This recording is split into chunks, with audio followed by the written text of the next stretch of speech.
सब कुछ भगवान की मर्ज़ी से होता है, एक पत्ता भी उनकी मर्ज़ी के बिना नहीं हिलता है। लेकिन लोग इस लाइन का गलत मतलब समझ लेते हैं, फिर कहते हैं हम गलत कर्म थोड़ी करते हैं, ये भी भगवान कराते हैं। तब मुझे समझ आया लोग इस लाइन का गलत मतलब लेते हैं, लोगों ने इस लाइन का मतलब समझा ही नहीं है। भगवान ने दुनिया बनाई, हमें क्रिएट किया, लेकिन कर्म करने का अधिकार हमें दिया। अब हम जैसे कर्म करेंगे उसी के अकॉर्डिंग लाइफ चलेगी। इसको हम इस एग्जाम्पल की तरह से समझते हैं, जैसे हम लोगों ने कंप्यूटर पर कोई गेम क्रिएट किया और सारे क्रिएटर कैरेक्टर बनाए, उसके रूल्स एंड रेगुलेशन रखे, नियम रखे कि लाइक इस पड़ाव पर ये होगा, ये अचीव कर लोगे तो ये रिवॉर्ड, नहीं तो ये पनिशमेंट। जैसे कुछ गेम में कॉइन्स गेन करने का सिस्टम होता है, इतने कॉइन्स मिल गए तो ये होगा, इतने कॉइन्स मिल गए तो ये हो जाएगा।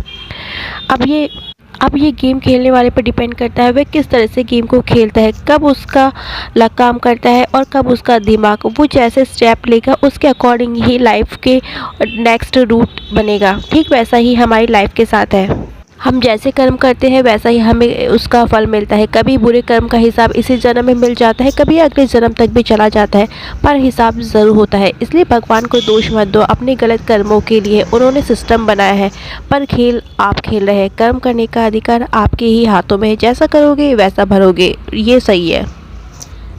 और आपको सांप सीढ़ी वाला नियम तो पता ही होगा ना, जैसे आप कॉइन खेलते हैं वैसे ही आपके स्टेप ऊपर चढ़ते हैं। कब सांप कहाँ जाएगा ये आपके गेम पर निर्भर करता है। ओके।